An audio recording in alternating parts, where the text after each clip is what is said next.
Why do you think that the move to have senior members of the bar go to the bench has not been successful, especially at the federal level? Not that it is not that successful. I know that a few years back, there was an attempt to recommend senior members of the bar, particularly members of the inner bar. There had been moves in the past for the body of senior advocates of Nigeria to nominate some of their members. And I think if your colleagues were nominated, but then it didn't materialize. And of recent, there were supposed to be recommendations. So it's those that are involved that should actually take that active step to ensure that senior members of the bar are also brought to the higher bench. It is necessary, actually. I will advocate a situation in which the higher bench is populated by judges who move from the Court of Appeal to the Supreme Court, academics, and senior members of the bar. So you have an assemblage of people of different background. Those who are coming from the bench, that is from the Court of Appeal. You can also pick chief judges. As it used to be, Justice Oputa never sat in the Court of Appeal. Justice Craig, Justice Oputa, Justice Kawu, they moved from a high court to the Supreme Court directly. They were chief judges of their states, and they moved directly. And also there was another judge that moved directly from the high court as the chief judge of the high court, that moved straight to the Supreme Court. That should be encouraged. Then pick people from the academics that are very experienced, well experienced, of course, that are well grounded, and then you pick senior members of the bar. So when you talk of the Supreme Court, it's an assemblage of different heads. Let's move to the federal level. The process of recalling a senator appears to be very cumbersome and expensive, as we saw with the recent case of the failed attempt to recall Senator Dino Melaye. Now, we hear that there are new provisions added into the Constitution, which gives the chairman of INEC, which allows the chairman of INEC to convince the president of the Senate and even the members of the lawmakers that the proper thing was done. Does that not amount to time wasting? The Constitution says that if 50% of the registered voters in a particular constituency signs a petition that they've lost confidence in a particular representative or senator, then and submit the petition to the chairman of INEC. INEC will conduct a referendum. Of course, the signatures will be verified, which also happened in Kogi State, where they couldn't get people to support the petition. But I think the process of verification cannot be overemphasized. It is important because what has happened, it was an eye-opener that you could cook up a petition, get people to sign maybe multiple times, and then you submit to INEC. If it is not verified, they would have discovered that it was a fraud, so to speak. So I think there is need for verification of the signatures. That is quite important.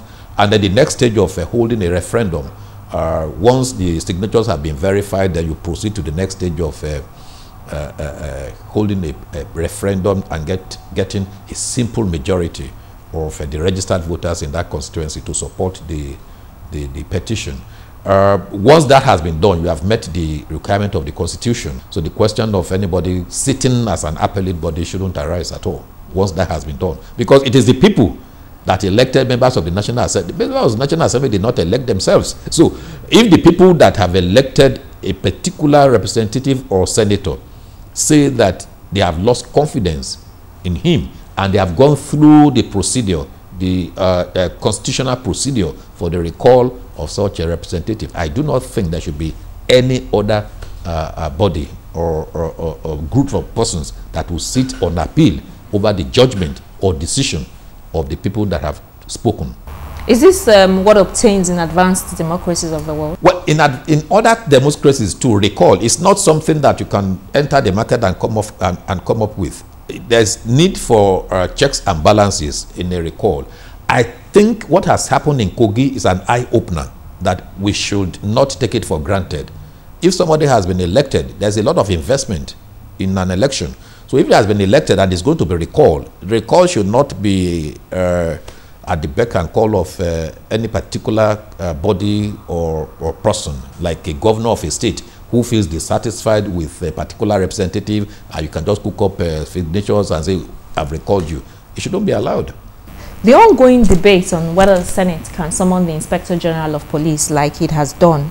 Mr. Femi Falana, for instance, says that by virtue of Section 67(2) of the Constitution, either chamber can summon a minister when the affairs of that ministry are under Constitution, but that they don't have the powers to summon the IG or even the custom boss or even the president.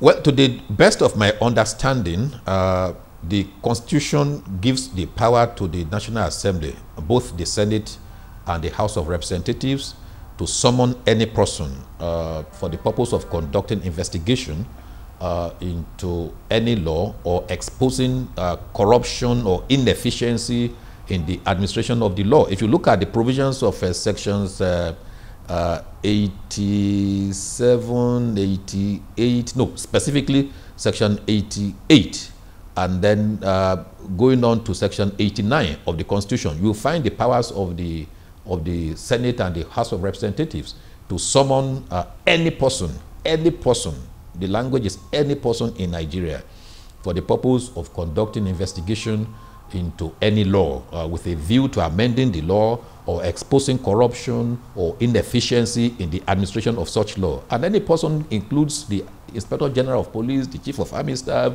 the Chief of Naval Staff, the Chief of Air Staff, the National Security Advisor, any person. The President is in a special category. They could actually request the President to come, but that would be in relation to specific matters. Well, when it comes to any person that has to do with any law, so to speak, yes, they have the power. And even when such person comes, they can ask the person to swear an oath in examining him for the evidence that he's going to give in relation to the matters that they are investigating. They have the power. It's there in sections 88 and section 89 of the Constitution. Thank you, sir.